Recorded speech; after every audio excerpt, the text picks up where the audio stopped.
വീണ്ടും വന്നിട്ടുണ്ട് ഭീഷണിയുമായി. ഇത്തവണ ഒറ്റയ്ക്കല്ല, ധൈര്യത്തിന് കുടുംബത്തെയും കൂടെ കൂട്ടിയിട്ടുണ്ട്. 18 വയസ്സ് തികയാത്തവരും ഗർഭിണികളും ഈ വീഡിയോ ദയവ് ചെയ്ത് ഒഴിവാക്കണം. ഇനി വീഡിയോയിലേക്ക്. ആരെയോ എന്റെ മക്കളെയോ വെച്ച് നിങ്ങൾക്ക് കണ്ടന്റ് ഉണ്ടാക്കി കഴിഞ്ഞാൽ ഇവരുടെ പേരിൽ നിനക്കെതിരെ കേസ് കൊടുക്കും. 100% കാര്യം ഒരു പെൺകുട്ടിയെ ഒരു സ്ത്രീ അഖിൽ ഏത് മേഖലയിൽ ഇറങ്ങിയാലും ലക്ഷ്മി ക്രിട്ടിസൈസ് ചെയ്യും. അതെന്തായാലും അറിയണ്ടേ? അങ്ങനെ പറയാം. എന്നാലും ഒരു ഭർത്താവ് ചെയ്യില്ലേ മോളെ? ചുമ്മാ വായി തോന്നിയ ഒരു അഭിപ്രായം. ജ്യോതിഷയുടെ പഴയ നിങ്ങളുടെ അഭിപ്രായം ചോദിക്കുന്നത് വായി തോന്നിയ അഭിപ്രായം എന്ന് പറഞ്ഞിട്ട് നിന്റെ ആ നാക്കിന്റെ പിഴവ് ഏറ്റുപിടിച്ചവരാണ് ഈ റിയാക്ട് ചെയ്യുന്ന ഓരോ ആൾക്കാരും. അവരെ കുറ്റം പറഞ്ഞിട്ട് കാര്യമില്ല. നീയായിട്ടാണ് അവർക്ക് മുമ്പിലേക്ക് കത്തി നീട്ടിക്കൊടുത്തത്. ആ കൊത്തിക്കോ എന്ന് പറഞ്ഞിട്ട്. നിന്റെ കുട്ടികളെയും നിന്റെ ഭാര്യയും ജനങ്ങൾ പറയുന്നുണ്ടെങ്കിൽ അതിന്റെ ഒരേ ഒരു ഉത്തരവാദി അത് നീയാണ്. സ്ത്രീകൾ വളരെ ഹലോ ഗേസ്, അസ്സലാമു അലൈക്കും. അപ്പൊ എന്തൊക്കെ വർത്താനം? എല്ലാവർക്കും സുഖം വിചാരിക്കുന്നു. അപ്പോൾ തന്നെ വന്നിട്ടുണ്ടല്ലോ യൂട്യൂബിൽ അഖിൽമാരെ കുറിച്ചിട്ടുള്ള കുറേ പരാമർശം കാര്യങ്ങളൊക്കെ ആണല്ലേ. എന്താ പറയാല്ലെന്ന് വെച്ചാൽ പിന്നെ അവന് ഗൾഫ് എന്ന് പറയുന്നത് സോറി പിന്നെ പ്രസവത്തെ കുറിച്ചിട്ടാണ് കേട്ടോ പറയുന്നത്. പ്രസവം പിന്നെ ഈസിയാണെന്നും അതേമാതിരി പ്രസവം കഴിഞ്ഞ് പണ്ടത്തെ ഉള്ള ആൾക്കാരൊക്കെ പ്രസവം കഴിഞ്ഞ് പോയി അരി കുത്തിനും അങ്ങനെ ആക്കിനും ഇപ്പോഴത്തെ പ്രസവം പിന്നെ എല്ലാവരും ഹോസ്പിറ്റലിൽ കയറി ആകെ പ്രശ്നമാക്കി വീഡിയോ എടുത്ത് അങ്ങനെ എല്ലാവർക്കും വിട്ടുകൊടുത്ത് അങ്ങനെയൊക്കെ പ്രശ്നം അവർ സീരിയസ് ആക്കി എടുത്തിട്ടുണ്ട്. ഭയങ്കര എന്തോ സംഭവമാക്കി എടുത്തിട്ടുണ്ട്. അങ്ങനെ എന്നൊക്കെയാണ് കേട്ടോ അഖിൽമാരുടെ പറച്ചിൽ. അവൻ്റെ പറച്ചിലായിട്ടാണ് കരുതും അവന് പണ്ടൊക്കെ പ്രസവത്തിൻ്റെ ഒപ്പം തന്നെയാണെന്നില്ല കേട്ടോ. ആ പ്രസവം എടുക്കണോ ഇതാക്കണമൊക്കെ അവന് കണ്ടുകൊണ്ടിരിക്കുന്നില്ലതാണ് അവൻ്റെ പറച്ചിൽ കേട്ടാൽ.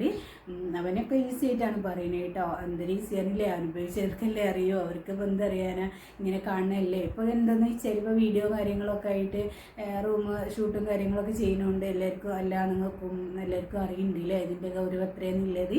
അപ്പോൾ തന്നെ മനസ്സിലാക്കാം അല്ലേ. അങ്ങനെ വീഡിയോസും കാര്യങ്ങളൊക്കെ വരുമ്പോൾ അങ്ങനെ നമ്മൾ പിന്നെ വീഡിയോസ് ഇതൊക്കെ ഇടുമ്പോൾ അങ്ങനത്തെ വീഡിയോസൊക്കെ വരുമ്പോൾ ഉണ്ടല്ലോ പല ആണുങ്ങളും പിന്നെ ഭയങ്കര കരച്ചിലും അതേമാതിരിക്ക് തന്നെ ഉമ്മനോട് പോയിട്ട് മാപ്പ് പറിച്ചിലും അങ്ങനത്തെ കാര്യങ്ങളൊക്കെ ഉണ്ടായിട്ട് നടന്നിട്ടുണ്ട് അല്ലേ. ഇങ്ങനത്തെ ഒരു ഷൂട്ട് പിന്നെ പ്രസവം ഷൂട്ട് ചെയ്ത് അങ്ങനെ ഒപ്പം ഭാര്യൻ്റെ ഒപ്പം കൂടെ നിന്നിട്ട് അങ്ങനെ വന്ന് അങ്ങനെ ചെയ്യുന്നവരൊക്കെ ഉണ്ട് കേട്ടോ. എത്ര ഇതായിരുന്നു എന്നൊക്കെ ചോദിച്ച്. അപ്പോൾ അഖിൽമാരാറുണ്ടല്ലോ ഈ പ്രസവത്തെക്കുറിച്ച് പറയുന്നുണ്ട് കേട്ടോ. ഒന്ന് കേട്ടോക്കി. ഒരു കാലത്ത് സ്ത്രീകൾ പ്രസവം എന്ന് പറയുന്നത് വളരെ കൂടുതൽ പണ്ടൊക്കെ തമാശയായിട്ട് ചിലർ പറയുന്നത് കേൾക്കാം. ആ സ്ത്രീ അവൾ പ്രസവിച്ചിട്ട് പോയിരുന്ന് ആ 2 കിലോ അരി ഇടിച്ചവിടെ വെച്ചിട്ടുണ്ട്. അപ്പോൾ ഇത്ര നിസാരമായിട്ട് സ്ത്രീകൾ വളരെ എൻജോയ് ചെയ്തിരുന്നൊരു പ്രോസസ്സിനെ ഇവിടുത്തെ കുറേ ആശുപത്രികളും വന്ന് ഇവിടുത്തെ കുറേ രക്ഷകർത്താക്കളെ ഇതിങ്ങനെ പ്രഷർ കയറ്റി വെച്ച് അതോടുകൂടി ആദ്യ കയറി പ്രഗ്നൻ്റ് ആയിക്കഴിഞ്ഞാൽ തന്നെ എനിക്കെന്തോ മാരക രോഗമാണെന്നൊരു പെൺകുട്ടിയുടെ മനസ്സിലേക്ക് ഇട്ടുകൊടുത്ത് ഇതിനെ ഇങ്ങനെ പേടിപ്പിച്ച് 9 മാസം ഇതിന് പ്രസവിക്കാനും പറ്റാതെ സിസേറിയനുമായി ആകെ കോംപ്ലിക്കേറ്റഡ് ആക്കി വയ്ക്കും. അപ്പോൾ അവൻ പറഞ്ഞ കേട്ടോ എന്താ പറയലെന്ന് വെച്ചാൽ അവനിപ്പോൾ അതൊരു ഈസി തന്നെയാണ്. പിന്നെ സുഖപ്രസവം എന്നല്ല എല്ലാവരും പറച്ചില്. അപ്പോൾ അവൻ വിചാരിച്ചിട്ടുണ്ടാവും നല്ല സുഖപ്രസവം അല്ലേ ബന്ധത്തിൽ ഇത്ര കാര്യം എന്നൊക്കെ വിചാരിച്ചിട്ടുണ്ടാവില്ല. അത് വെച്ചിട്ട് പറഞ്ഞിട്ടായിരിക്കും. പണ്ടെന്ന് പറഞ്ഞാൽ എങ്ങനെ വെച്ചാൽ പ്രസവം കാര്യങ്ങളൊക്കെ നടക്കുന്നുണ്ടെങ്കിലും അത് ഹോസ്പിറ്റലിലൊന്നും കൂടുതൽ ഉണ്ടായിട്ടുണ്ടായില്ല അല്ലേ. എത്ര സൗകര്യം കാര്യങ്ങളും ഇതൊന്നും ഉണ്ടായിട്ടുണ്ടായില്ല. കൂടുതലും വീട്ടിൽ ചില്ല പ്രസവവും കൂടുതലും മരണം കാര്യങ്ങളൊക്കെയാണ് ഉണ്ടായിട്ടുണ്ടായിരുന്നത്. ഇപ്പോൾ ഹോസ്പിറ്റലും കാര്യങ്ങളൊക്കെ വന്നതോടുകൂടി പിന്നെ മരണം കാര്യങ്ങളൊക്കെ കുറവും കാര്യങ്ങളൊക്കെ ഉണ്ടായിട്ടുണ്ട്. പിന്നെ എല്ലാം പഠിച്ചോൻ്റെ അടുത്തില്ല കാര്യമല്ലേ അല്ലേ. അപ്പോൾ അഖിൽമാരോട് പറഞ്ഞത് എന്താ വെച്ചാൽ എല്ലാവരും പിന്നെ പ്രസവം ഇത്ര ഈസിയാണ് എന്നിട്ടത് പിന്നെ വലിയൊരു സംഭവമാക്കി മാറ്റിയിട്ടുണ്ട്. ഇങ്ങനെ വലിയൊരു അസുഖമാക്കി മാറ്റിയിട്ടുണ്ട്. സിസേറിയൻ ആയി വന്നിട്ടുണ്ട്. ഇങ്ങനെ ഓരോ ഷൂട്ടും കാര്യങ്ങളൊക്കെ ചെയ്ത് വീഡിയോ ഇട്ട് പിന്നെ പേടിപ്പിക്കും കാര്യങ്ങളൊക്കെ ചെയ്തതെന്നൊക്കെ എന്നിട്ട് അഖിൽമാരാറിൻ്റെ പറച്ചിൽ. ഇപ്പോൾ അത് അവരുണ്ടല്ലോ വൈഫും മക്കളൊക്കെ ആയിട്ട് ലൈവിലൊന്ന് കുറേ കാര്യങ്ങൾ പറയുന്നുണ്ട് കേട്ടോ. കുറച്ച് ഭാഗം മാത്രം വെച്ച് അത് കണ്ടോക്കി. എടി പറയടി കുറെ എണ്ണം നീ നിന്റെ വിഷമം കണ്ടിട്ട് കുറെ എണ്ണം ഇറങ്ങിയിട്ടുണ്ടെന്ന് നീ ഒന്ന് പറയാതെ. നീ എന്താ ഒരു അക്ഷരം മിണ്ടാതിരിക്കുന്നത്? അല്ലെങ്കിൽ നീ എന്റെ നെഞ്ചത്ത് കയറുന്നതാണല്ലോ. നീ പറ. നിനക്ക് പറയാൻ പറ്റില്ല ഞാൻ ലൈവ് വന്നത്. നമുക്കൊക്കെ ക്ഷമിക്കുന്നതിനൊക്കെ കുറെ പരിധിയില്ലേ? കുറെ എവിടാണ്ട് കിടക്കുന്ന കുറെ ആലവലാതി ഇവളുമാർ ആരാണ് നമ്മുടെ കുടുംബത്തെ പറ്റി സംസാരിക്കാൻ? നീ അങ്ങോട്ട് പറ. ഈ ലോകത്തുള്ള കുടുംബങ്ങളെല്ലാം നശിച്ചില്ലാതായി കാണാൻ ആഗ്രഹിക്കുന്ന ഈ ഏപ്പരാജി പട്ടികളെ ലോകം തിരിച്ചറിയണ്ടേ? വാക്കുകൾക്ക് നിങ്ങൾക്ക് എതിർക്കാം, ആക്ഷേപിക്കാം, വിമർശിക്കാം. ഇതെല്ലാം അൾട്ടിമേറ്റ്ലി ഒരു പബ്ലിക് ഫിഗർ എന്ന നിലയിലും നിങ്ങൾ വോട്ട് നൽകി ജയിപ്പിച്ച ഒരു ഷോയുടെ വിന്നർ എന്ന നിലയിലും ഒക്കെ തന്നെ തീർച്ചയായിട്ടും നിങ്ങൾക്ക് ചെയ്യാൻ പറ്റുന്ന കാര്യമാണ്. പക്ഷെ ഞാൻ എല്ലായ്പ്പോഴും പറയുന്നൊരു കാര്യം, ഈ നിങ്ങൾ വിമർശിക്കുമ്പോഴും ആ വിമർശനത്തിന് എന്തെങ്കിലും രീതിയിൽ ഒരു ചേഞ്ച് ഉണ്ടാവണമെങ്കിൽ, അതായത് ഒരാളൊരു തെറ്റ് ചെയ്തതിനെ തുടർന്ന് ആ തെറ്റിനെ ചൂണ്ടിക്കാണിക്കാനാണ് നിങ്ങൾ ഉദ്ദേശിക്കുന്നതെങ്കിൽ ആ തെറ്റിനെ ചൂണ്ടിക്കാണിച്ചുകൊണ്ട് വിമർശിച്ചു കഴിഞ്ഞാൽ തീർച്ചയായിട്ടും അത് തിരുത്താൻ കഴിയുന്നതാണ്. തിരുത്താൻ ഞാൻ ചെയ്തത് തെറ്റുണ്ടെന്നുണ്ടെങ്കിൽ. പക്ഷെ പതിയെ ആഘോഷത്തിന് വേണ്ടി, അതായത് കണ്ടന്റിന്റെ റീച്ചിന് വേണ്ടിയിട്ട് എന്തും കാണിക്കുന്ന ഒരു വിഭാഗം സോഷ്യൽ മീഡിയയിലുണ്ട്. ഈ വിഭാഗം നേരത്തെ റീച്ചിന് വേണ്ടി കാണിച്ചുകൊണ്ടിരുന്ന തുണിയടിച്ചിട്ടുള്ള ആട്ടലായിരുന്നുണ്ടെങ്കിൽ ഇപ്പോൾ ഈ ചെയ്തുകൊണ്ടിരിക്കുന്ന ഒരു പരിപാടി നേരെ ഞാൻ ഒന്നാമത് നിങ്ങൾ മനസ്സിലാക്കണം, ഞാൻ ഇപ്പോൾ പ്രചരിക്കുന്ന വീഡിയോ പോലും 1-2 മാസങ്ങൾക്ക് മുമ്പ് പറഞ്ഞതാണ്. അതിൽ പല ആൾക്കാരും പറയുന്നു പ്രസവത്തെ എൻജോയ് ചെയ്തു എന്നൊക്കെ പറഞ്ഞുകൊണ്ട് വരുന്നുണ്ട്. അത്ര കോമൺ സെൻസ്. ഇപ്പോൾ പുതിയൊരു സൂക്കേട് തുടങ്ങിയിരിക്കുന്നത് ലക്ഷ്മി, ഇതിനു മുമ്പ് ഞാനും ലക്ഷ്മിയും കൂടെ കൊടുത്തിട്ടുള്ള ഇന്റർവ്യൂകൾ അടർത്തിയെടുത്തിട്ട് എടി നീ അങ്ങ് ഇവിടെ കിടന്ന് നരകിക്കുകയാണെന്നാണ്, കുടുംബമില്ലാത്ത, ഭർത്താക്കന്മാരെ റെസ്പെക്ട് ചെയ്യാത്ത, അച്ഛനെ അമ്മയെ റെസ്പെക്ട് ചെയ്യാത്ത, സ്വന്തം ജീവിതം മാത്രം നോക്കി ജീവിക്കുന്ന സോഷ്യൽ മീഡിയയിലെ കുറെ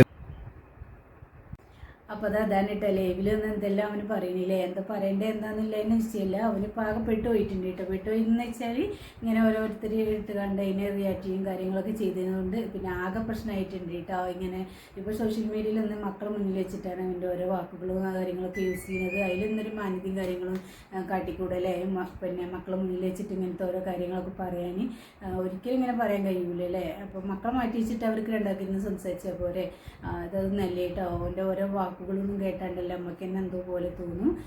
അപ്പോൾ ഇതൊക്കെയാണ് കേട്ടോ. അപ്പോൾ ഇതിനെക്കുറിച്ചിട്ടാണ് ഇപ്പോൾ സോഷ്യൽ മീഡിയ നിറച്ച് ഇല്ലതിലെ പിന്നെ അഖിൽമാരാറിൻ്റെ പ്രസവത്തെ കുറിച്ചിട്ട്. അപ്പോൾ ഇതാണ് പട്ടി അപ്പിയിടുന്ന കഥയൊക്കെ പറഞ്ഞു കൊടുക്കുക. എന്ത് സാംസ്കാരിക ബോധമുള്ള ഫാമിലി അല്ലേ, എന്താ കുടുംബത്തിന്റെ നർമ്മബോധം അല്ലേ. ഇവനാണ് ഈ കുടുംബം നയിക്കേണ്ടത്. ഇവനെ കണ്ടിട്ടാണ് ഈ 2 പെങ്കൊച്ചുങ്ങളും ഈ ഭാര്യയും പഠിക്കേണ്ടത്. ഇവനെയാണ് ഒരു രാഷ്ട്രീയ പാർട്ടി സ്ഥാനാർത്ഥിയായി നിർത്തിയത്.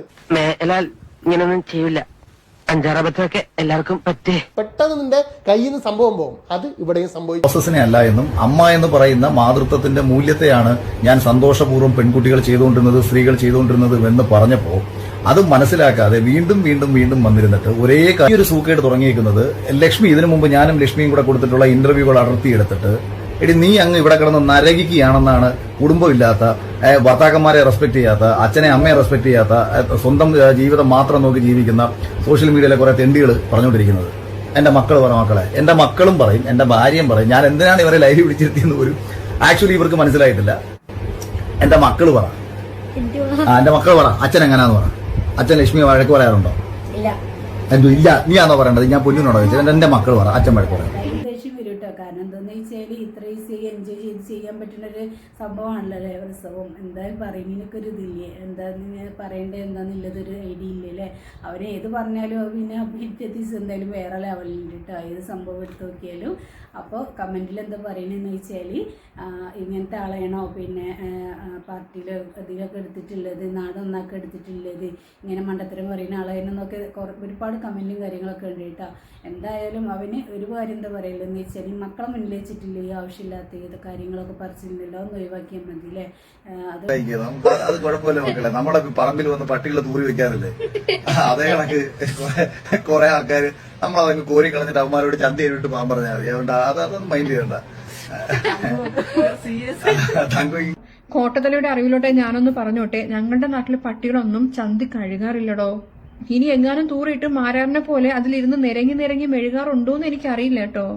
അഖിൽമാരാർ ഇനി എന്തിന്റെ പേരിലാണെങ്കിലും നിങ്ങൾ പബ്ലിക്കായിട്ട് വന്നിരുന്ന് ഇങ്ങനെ ഒരു സ്റ്റേറ്റ്മെന്റ് പറയുമ്പോൾ നിങ്ങൾ അവിടെ ചിന്തിക്കേണ്ട ഒരു കാര്യം, ഇങ്ങനെ തൂറി വെക്കാൻ ഒരുപാട് പട്ടികൾ ഉണ്ടായിരുന്നത് കൊണ്ടാണ് ബിഗ് ബോസിൽ വോട്ടിന്റെ രൂപത്തിൽ നിങ്ങൾക്കും നിങ്ങളുടെ പെണ്ണും പിള്ളയ്ക്കും ഇന്ന് ഞെളിഞ്ഞിരുന്ന് മിനി കൂപ്പറിൽ പോകാൻ സാധിക്കുന്നതും ഈ കണ്ട സൗഭാഗ്യങ്ങളൊക്കെ വന്നതും ഒന്നും മറക്കാതിരുന്നാൽ നല്ലതായിരിക്കും.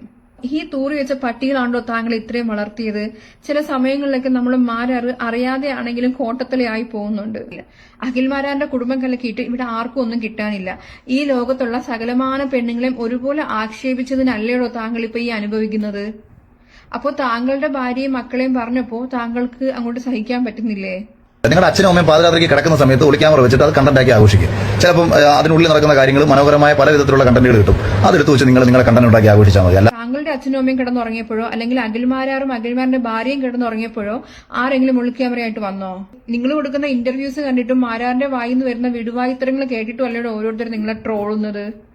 അതൊന്നും കേൾക്കാൻ വയ്യെങ്കിൽ അല്ലെങ്കിൽ അതൊന്നും അനുഭവിക്കാൻ വയ്യെങ്കിൽ ഇതൊക്കെ പൂട്ടിക്കെട്ടി വീട്ടിലിരിക്കണം. അല്ലെങ്കിൽ ഓരോ പ്രോഗ്രാമിന് പോകുന്നതിന് മുമ്പും പറയണം, എന്നെയും എന്റെ ഭാര്യയും ആരും വിമർശിക്കാൻ പാടില്ല, ഞങ്ങൾക്കെതിരെ ആരും ഒരു അക്ഷരം മിണ്ടാൻ പാടില്ല എന്ന്. ഞങ്ങളെ പോലെ സന്തോഷത്തോടെ ജീവിക്കുന്ന ഒരു കുടുംബത്തെ എന്റെ അറിവിലോ എന്റെ കാഴ്ചയിലോ ഒരുപക്ഷെ നിങ്ങൾ ആരും കണ്ടിട്ടുണ്ടാവില്ല. നിങ്ങളെപ്പോലെ സന്തോഷമായി ജീവിക്കുന്ന ആരെയും നിങ്ങളുടെ അറിവിലോ കാഴ്ചയിലോ കണ്ടിട്ടില്ല എന്ന് തോന്നുന്നത് അത് നിങ്ങൾ മറ്റുള്ളവരുടെ ജീവിതമൊന്നും കണ്ടിട്ടില്ലാത്തത് കൊണ്ട് മാത്രം നിങ്ങൾക്ക് തോന്നുന്ന ഒരു പ്രതിഭാസം മാത്രമാണ്.